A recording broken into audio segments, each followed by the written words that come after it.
Hello guys အားလုံးပဲမင်္ဂလာပါကျွန်တော်နာမည် Morning Star ပဲဖြစ်ပါတယ်ကျွန်တော်အခု Warrior ကိုအကောက်တင်နေအစားနေပြန်ဆုံးသွားပါမယ်เนาะရှင်းမှာ3နှစ်ပွဲလောက်ဆော့ပြီးပါပြီခုငါကတော့ Pro 3ပဲရှိပါသေးတယ်ကျွန်တော်ဒီဗီဒီယိုပထမဆုံးဆက်လုပ်တာဖြစ်တဲ့အတွက်အမှားယွင်းလေးများပါတိခံကြည့်ပေးကြပါလို့ကျွန်တော်အခု Louis ကိုရောက်နေတာဖြစ်တဲ့အတွက်ပွဲရှာနည်းနည်းတော့ကြာပြီနည်းနည်းတော့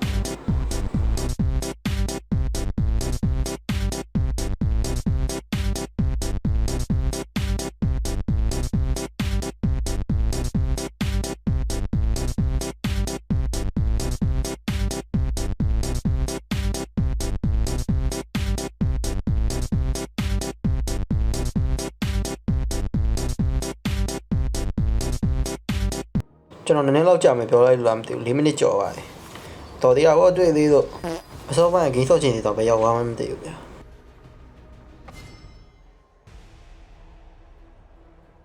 ပွဲထဲမှာဘာလို့လဲချရဲဆိုတော့ကျွန်တော်အစ intro နဲ့ light ထောင်းမယ်ဆိုပြီးတော့စဉ်းစားလိုက်တယ်ဒါပေမဲ့ကျွန်တော်အတင်းကငနေသား2កောင် ED 2កောင်ပစ်ထားတော့ကျွန်တော် EP သွားမှရမယ်ဆိုပြီးတော့ဖြုတ်သွားအဲ့တော့ကျွန်တော်လည်းအခြားရွေးချက်စီအကောင်မကြံတော့နဲ့လီယိုလီချင်မှာလူချစ်လူခင်ပေါ်များသောချက်မြင်၎င်းဖြစ်တဲ့ That's right တီမိုကိုကောက်ပြလိုက်ပါတီမိုကမချစ်ပါဝါများရဲ့ဘာလို့လိမ့်တာ၎င်းဖြစ်တယ်လို့သူ့ရဲ့ skill 1 blind ပေးရလေမီလီချန်ပီယံတွေကိုလုံးဝညှော်လို့ကောင်းတယ်ဗျာစိတ်ထုတ်ကပေးနိုင်ဆိုလီယိုလီချန်ချန်ပီယံကိုပြောပါဆိုကျွန်တော်တီမိုကိုပဲလက်ညှိုးထိုးခြင်းတယ်ဗျာအဲ့ဒါလည်းမဟုတ်ကောအားလီပါလေသူကenemy ကိုလုံးဝဖိထားလို့ရတယ်သူရဲ့ skill 1နဲ့တခုတည်းနဲ့ enemy ကိုလုံးဝနိုင်ပိုင်းထားလို့ရတယ်ဗျာ lane free တာလို့ဘာလို့ကြိုက်တာလုပ်လို့ရတယ်တပွဲလုံး snowball ဆော့လို့ရတယ်ဗျာအေး visit ထက်ချတဲ့ကောင်နေနဲ့ရှင်ထင်းရင်တီမောအသားကြီးပဲလုံးဝပြောရင်ဆိုရင်စားရခံကြုံလို့မုတ်စိပြဆွဲတာပဲ enemy ဘက်က connection ထိရမဲ့ကောင်တကယ် visit ထက်အာကိုရ tournament ဖြစ်နေတော့ဗျာ AC ပဲဒီပွဲ AC ကျွန်တော် lane က AC နိုင်တယ်ရှင်ထင်းလို့ရတယ်ကျွန်တော်တင်းမိတ်တွေပဲကျွန်တော်တစ်ချက်စောက်ကြည့်ရမှာတော်လေးဒီကောင်းလေးတော်လေးလွတ်ရသွားပြီကျွန်တော်တင်း5မှာအဲ့လောက်ထိသုံးမဝင်ပြကျွန်တော်အဒီမိတ်ကကျွန်တော်ပွဲထဲရောက်တာဒီပွဲနည်းနည်းနောက်ကျသွားတယ်မီလီယံနီယာဟိုထိတ်ရောက်နေအဆောပြောတဲ့အချိန်မှာအမှားနည်းနည်းပါသွားရဲ့ဗျဒီမောကမီလီချန်ပီယံတိုင်းကိုကောင်တာမဟုတ်ဘူးဗျ ability သုံးတဲ့ Fiora တို့ Astro Raven တို့ဆိုရင်အဲ့ဒါ basic ထက်မလို့ပဲねသူတို့ ability က damage ထွက်နေတာဖြစ်တဲ့ ability နဲ့ပဲဒီမိုးကို easy counter လို့ရတယ်ဗျာဒါအပြင်ဒီမိုးက basic ထက်သုံးတယ် champion တိုင်းမဆိုဒီမိုးက easy အနိုင်လို့ရတယ်ဗျာအခုဒီမှာပဲကြည့်ဗျာ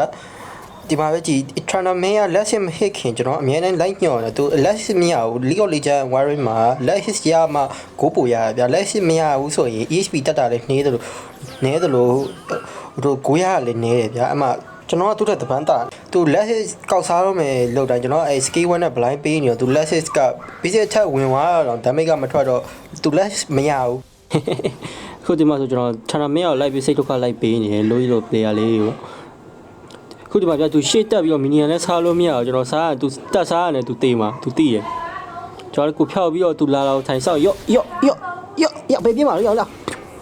ဖန်တော့ပြောရအမှန်တိုင်းပြောရကျွန်တော်အင်္ဂလိပ်နဲ့တေးရချင်းတယ်ကျွန်တော်သိချင်တယ် flash မလို့ဘာလို့ခုံလိုက်လဲမသိဘူးခုကြည့်နေကျွန်တော်တင်းက4-0ဆိုတော့ကျွန်တော်တင်းတဲ့အခြေအနေကောင်းနေတော့ဒီပွဲလုံးဝ snowball လို့ရသွားပြီဗျာကျွန်တော်တင်းကလည်းအခြေအနေကောင်းနေကျွန်တော်တတင်းလုံးမှာကျွန်တော်တကောင်နဲ့ AP ပါလားမသိမဟုတ်ဘူး less လဲပါတယ် less ပါတယ်ဆိုတော့အနေကောင်းမှာ balance ဖြစ်ပါတယ်တဲ့သူထက်လာlevel 3ပဲရှိကျွန်တော်ကို level 5လုံးဝ level ကလုံးဝကွာသွားတယ်အသာကြီးပဲကျွန်တော်ကသူ basic ထက်ချလို့မရတော့တဲ့ blind ဖြစ်နေတဲ့အချိန်လုံးဝ light ညှော်တာဒီကောင်လုံးတီမိုးဆိုရဲ့ champion လုံးဝမျက်စိနောက်အခုဒီမှာကျွန်တော်ဝက်အဲ့ခြုံထဲမှာဝက်ထောင်လိုက်တယ်သူ enemy ရှီဘာနာဂျန်ဂလာလာကတ်မှာဆိုလို့ဗျာလည်းမှာလေလီချက်မှာဝက်ထောင်လာတာလေတော်တော်ရေးကြီးရယ်သူကနေရာမှန်အောင်ထောင်နိုင်မှသူကိုကတပန်းတာနေမှာဗျာအဲ့လိုမကိုစိတ်ဖြစ်အောင်ဆောလို့ရမယ်သူ enemy ဂျန်ဂလာလာကတ်လားမကတ်လားဆိုတာသူဝက်ထောင်တဲ့နေရာပုံမှာမူတည်ပြီးတော့ကိုကမြင်နိုင်တယ်ဗျာသူကိုကဝက်ထောင်တဲ့နေရာမှားရင်လည်းဝက်ကရှိတာရှိရအသုံးမဝင်လို့ဖြုတ်သွားကျွန်တော်ဝက်တစ်ခုအမြဲတမ်းခြံတာဘာဖြစ်ဆို enemy ခြုံထဲဝင်သွားတယ်ဗါလဲဆိုဒီကိန်းက vision မမြင်အောင်ဗျအခြားကိန်းတွေလို့ခြုံထဲဝင်သွားတယ်တခြားခြုံထဲအဲ့ခြုံတနေရာတွေမဟုတ်အဲ့ခြုံရဲ့အပြင်ဘက်ချမ်း vision မှာပျောက်သွားတယ်ပြကိုရောက်နေတဲ့ area ပဲမြင်ရပြီးတော့တခြားအဲ့ခြုံကာနေရဲ့ဘက်တချမ်းလုံးကဘိုးကဘလာ vision ဖြုတ်သွားမမြင်အောင် what တခုရှိမှရမယ် enemy ခြုံထဲဝင်ပြီးတော့ကိုယ် basic attack ကိုရှောင်ရလို့ပါလို့လုံးလို့မရ1000ထောင်မှာအခုရှိပါနာအခု enemy jungler ကျွန်တော်နားလေးမှာ crawl လာတက်နေကျွန်တော် AC ပဲကျွန်တော်နည်းပါဒီခြုံထဲမှာ what ကျွန်တော် trap ဒါဒီမို့ ultimate ကလည်းနည်းနည်းအာရုံရောက်နောက်တယ်အဲ့ trap လေးမမြင်ရဘူးကျွန်တော် mobile ကြီးက Selena ရဲ့ trap လို့ပဲဗျာဒါပေမဲ့ဒီမို့ဘုံကခါချက် trap ကတစ်ချက်မိရတယ်တခါတည်းပေါက်သွားဗျာအခုကျွန်တော်ဖနှက်ရပြီဖြစ်လို့ကျွန်တော်အိမ်ပြန်ပြီးတော့magic boost လေးတစ်ခုသွားဝယ်အောင်မယ်ကျွန်တော် legendary ဆက်မှာဗျ legendary ကဘယ်လိုလုပ်လို့လဲဆိုတော့ mobile legend က glowing 1နဲ့တူတူပဲဗျာမီးလောင်တာတီမိုးရဲ့ passive ကအစားတရpoison မိတာမီးလောင်တာနဲ့အဖက်ချင်းကသဘောတရားချင်းတူတူပဲဗျာအမြင်နဲ့legendary ဆက်လိုက်ခြင်းအပဲတီမိုးရဲ့ passive ကိုခါပို့ပြီးတော့ကြာခံလုပ်ပြီးသွားဘောမျိုးပဲဗျာအခုဒီမှာကျွန်တော်ဒီကောင်ကိုလိုက်ညှော်နေအခုချိန်ကျွန်တော်ဒီကောင်နဲ့ခဏလေးပြစ်ထားလိုက်တာတဲ့ basic attack ချရဲ့ကောင်နဲ့လင်းရှင်းတာရမ်းမြန်တယ် level 2ွားရေခဏလေးနဲ့တောင်းကျွန်တော်တစ်ခါတောက်ထားသေးတယ်နော်တော်တာရသေးရကျွန်တော်သူမနိုင်ဘူးကျွန်တော်သူဖင်ကပဲပါ record ထောက်သွားပြန်သွား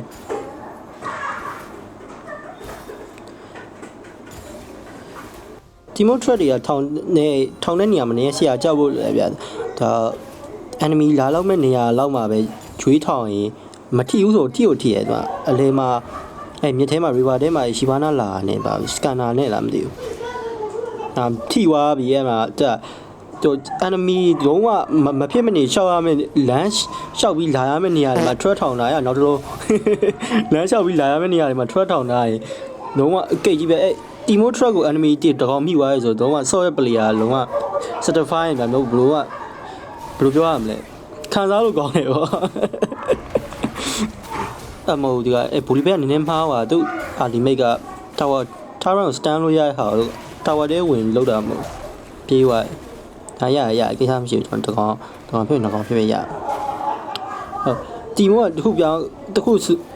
မိုက်တာဒီကောင်သူ trash ကို enemy ကိုမြှားခေါ်လာလို့ရတယ်မင်းမိအောင်လုပ်လို့ရဗျာကျွန်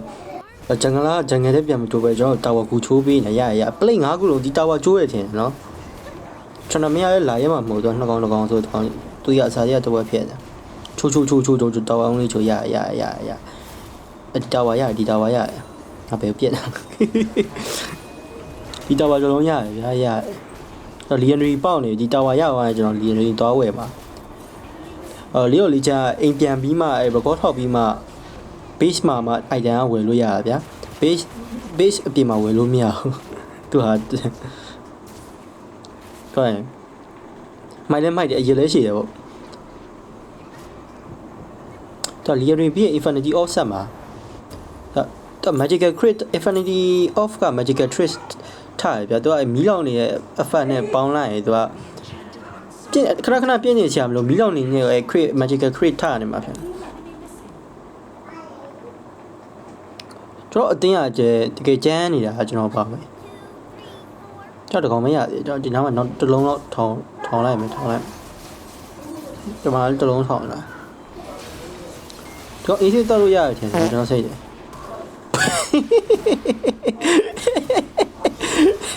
နားပါဝိုင်းမှာကျွန်တော်နောက်တစ်လုံးထောက်တယ်ရမအမောင်တစ်လုံးမနှင်းအောင်ဟာကွာမနှင်းအောင်လွတ်သွားဘလို့စားလာရနေဝါပါမနေဝါတဲ့လုံးဝခံကားလို့လုံးဝကောင်းတယ်သူဘုံနေဇက်တိုင်းကိုနေစတနာပါတော့ဒီနားမှာကောက်မှာ base ခေါ်တဲ့ဟာ record ထောက်တာမှီမှာမထောက်ဘူးကလေမထောက်ကျွန်တော်ဒီချုံထဲမှာတစ်လုံးထည့်မယ်ရောက်သွားအဲတကောင်တော့အဲ့ချုံထဲဝင်မှာပဲကျွန်တော်ပြောရဲဗျတကောင်ချုံထဲဝင်ဖြစ်အောင်ဝင်မှာသူက business ချလို့မရဘူး blind ပေးထားတယ်လေရပါလာ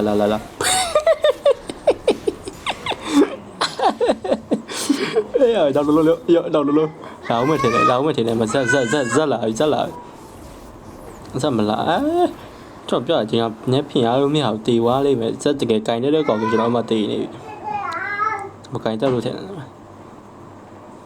သူရဲ့တဝက်နဲ့ပြင်သွားရတဲ့ဇက်ရှိမှာဂျန်ဂလာလည်းမပြောရစားဖိမလာရ what the hell ထိဝါ နှစ်ကောင်တော့တစ်ကောင်လေးကမို့နှစ်ကောင်ထိပါဟဲ့ရအာဒီပါဖြစ်သွားအထိပါနောက်လုံးထိပါတေးလားမသိဘူးတေးတယ်တေးရေဒီဘူကရဆောက်ကောင်းတယ်ပွဲသားနေရန်ကောင်းတယ်ဒီ off road မရသေးဘူးကျွန်တော်လုံးဝပြောရမယ်သူတမျိုးလေးပျော်စရာလေးပေါ့နော်သူ truck တွေနေမိရနေမိပြန်ရှိပါတော့တကောင်လေးကြုံနေအင်္ဂလိပ်ရှို့ပြီးတခါလေးတက်ပြလိုက်ရတည်ဟုတ်တယ်တည် infinity off ပေါက်ပြီးကျွန်တော်တော့ဝယ်လို့ရတာမှဒီဝေးကြီးကအများကြီးပဲစားလိုက်ကိုအများကြီးရပါ greedy နည်းနည်းဆန်သွားရတာဒီ lane ရှင်းပြီးမှပဲဒီ weight ရှင်းပြီးမှပဲသွားတော့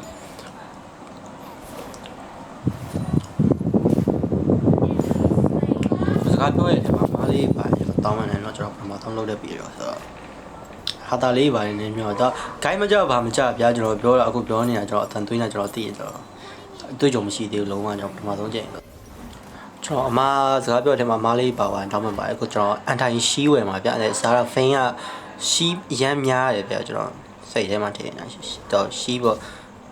လေးအောင်ဒီချက်မှာတခုပြလာ anti ရှီး item ပါတယ်ဗျာ mobile နဲ့ချက်မှာကြာအဲ့လို anti ရှီးရော HOK ပါ anti ရှီးမပါဘူး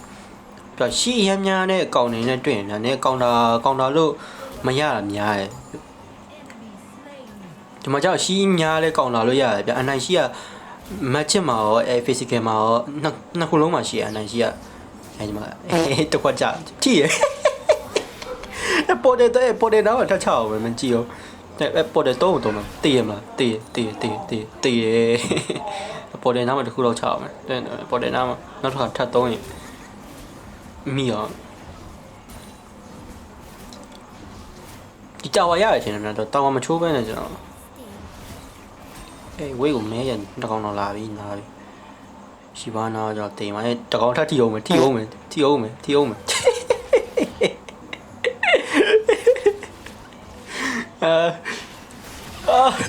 အဲ့တော့ထပ်ချအောင်ပါထပ်သုံးပါကစိတ်ထဲထည့်ကျော်လဲပေါ်တယ်ထပ်သုံးနေတပေါ်တယ်နားပါပဲထိုင်ထောက်နေအောင်တည်ကြမ်း ATC လုံးဝဘာမှလှုပ်လို့မရအဲ့ဒီကောင်နေ basic အထက်အားကိုးရတဲ့ကောင်နေလေသူ ability ကုန်သွားတယ်ကျွန်တော်ဗာ damage မပေးလို့မရအဲ့ blind me blind အချိန်တော့နည်းပါတယ်အဲ့လိုမများဘူးဒါပေမဲ့အဲ့ blind me ရဲ့ damage ကိုအများနေတာထိပြီနောက်တော့ထိပြီတော့တည်ရမလားမတည်ဘူးကွာ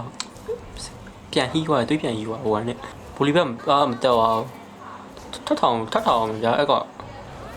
ပေါ်တယ်ထတော့မှာဟုတ်တယ်ပေါ်တယ်ဘောရလာမသိပါဘူးကွာသူရမဖြစ်ပဲနဲ့ပေါ်တယ်ချက်တော့တာဘောတော့မဖြစ်နိုင်ဘူးဘောအဲ့လောက်မညံ့ဘူးဒီ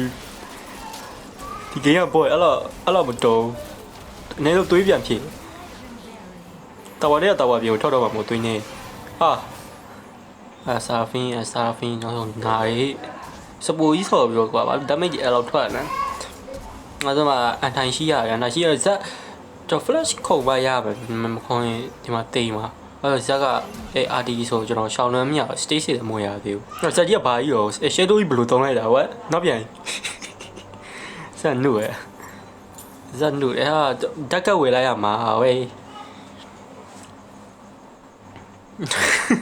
ဆာဖင်းလာမသိဘူးထပ်ထီသွားပြန်တော့အဲ့အပေါက်မှာချတာပေါ့ဒီကအဲ့လိုရကျွန်တော်ဘာလို့တတ်တယ်ကိုကျွန်တော်တင်ဘာလို့ရပါဘာရနော် damage အဲ့ skill 1 damage ကိုတစ်ချက်ရှိုးမှာနောက် basic အထက်နှစ်ချက်လောက်ဝင်သွားတယ်အကောင်တိမ်ပဲတင်တည်တယ်သုံးချက်ပေါ့ဒီကောင်တည်ဒီကောင် RDP 1တည်ကျောင်း RD ကဗျာအဲ့ကျွန်တော်မင်းက RD ကပြောရရင်ဘယ်လိုလဲဆိုတော့အဲ့ Argus နဲ့တူပဲဒီကောင် basic အထက်ချရတယ်နဲ့တူတယ်ပတ်စစ်တာမတူဘူးဗျာ Argus နဲ့မို့ဝင်ကြ Argus ပတ်စစ်မတူRD မိတ်ကတူပဲတော့အဲ့5စက္ကန့်လောက်အတော်သိမှမတူတက်လို့မရArgus RD မိတ်ကပိုကောင်းတဲ့ပုံစံမျိုးဗျာကျွန်တော်ပြောတော့Argus က trainer မင်း RD ကိုမှ upgrade လုပ်ထားတဲ့ပုံစံမျိုးပါပြီးတော့သူက တွေးရောသွားရင် basic တက်ခုတ်ရင်ခုတ်တော့လေသူကအနောက်မှာတွေးပါလေးပြန်တက်တယ်ဗျာကျွန်တော်မင်းကအဲ့လိုမတက်အဲ့လိုတက်ရင်လည်း OP ဖြုတ်အောင်ပါဒီကိန်းကပြန်ကျွန်တော်မင်းလေကင်းအရင်ဆောင်းကြမလို့သူအာလီမာလည်းကြမ်းလို့ရတယ်တည်တယ်နောက်ဆုံးနိုင်သွားပြီကဲကျွန်တော်ရဲ့ပထမဆုံးဗီဒီယိုလေးကတော့ဒီလောက်နဲ့ပဲအဆုံးသတ်ရတော့မယ်ပေါ့နော်ကျွန်တော်နောက်ပိုင်းကျရင်ကျွန်တော်ဒီထက်ပိုပြီးကောင်းအောင်လုပ်ပြီးတော့ကျွန်တော် guide လေးပါလေကျွန်တော်တီးတန့်လေးတင်ပေးမယ်ဒီလို gameplay ဗီဒီယိုထပ်ဗျာ guide လေးပါလေကျွန်တော်ပြောတော့ပြောပြမယ်အခုက secret လည်းမရှိဘူးကျွန်တော်ပါဇက်ကနေလက်တန်းထွက်တာချနေရဆိုတော့အခက်အခဲလေးအများကြီးပါတယ်ကျွန်တော်ပထမဆုံးဗီဒီယိုကျွန်တော်ပျော်လောက်တာဗျာကျွန်တော်စီးပွားပြည့်လောက်တာကျွန်တော်ပျော်သဘောအနေနဲ့တက်လောက်အားလုံးပဲကြည့်ကြည့်ကြပါရဲ့ကျွန်တော် like and subscribe လေးလုပ်ပေးပါကြပါဦးနော်